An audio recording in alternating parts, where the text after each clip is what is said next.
pas faire l'interface. L'interface contient seulement les signatures présentes dans la classe qui implémente.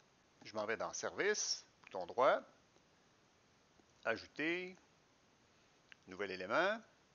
C'est le même nom que la classe que j'avais tantôt, à l'exception que j'ajoute un i au début. Ajouter. On a déjà ici le mot interface.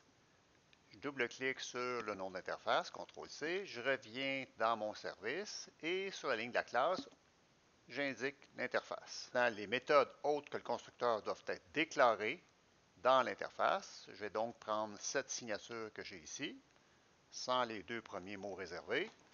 Je vais retourner dans l'interface, Enter, CTRL-V, point virgule. Alors, dans l'interface, j'ai seulement les signatures que je retrouve dans mon service. L'interface fait office de contrat. Alors, ce qui est déclaré ici doit être absolument implémenté ici. Je m'en vais maintenant enregistrer le service dans programme.cs, l'ajouter dans le container des services, tout comme j'ai fait pour le contexte. Juste ici, j'ajoute la ligne suivante.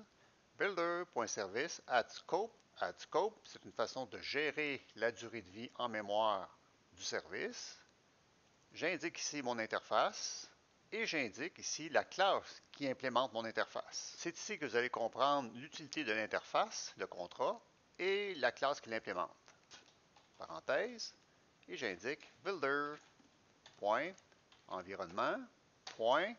Et on voit ici qu'il y a différents environnements dans lesquels l'application peut évoluer. Si je suis en production, mon interface va réaliser la classe qui fait affaire vraiment avec la base de données. Si je suis en développement et que j'aimerais que mon application soit soumise à des tests unitaires, je n'utiliserai pas la base de données car c'est trop coûteux en termes d'exécution et de temps. Je pourrais recopier cette ligne-là ici, en supposant que dans le S, je suis dans un environnement de développement, et à ce moment-là, indiquer que mon interface réalise, par exemple, maintenant une nouvelle classe mock type problème repository qui, elle, utilise des tableaux en mémoire, qui va faciliter la mise en place des tests unitaires ainsi que leur exécution.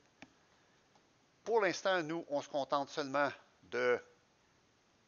C'est la classe qui s'adresse directement à la base de données que nous allons utiliser. Je compile si tout fonctionne bien dans Générer, générer la solution. Ça semble être correct. Je ferme le programme, ferme mon interface.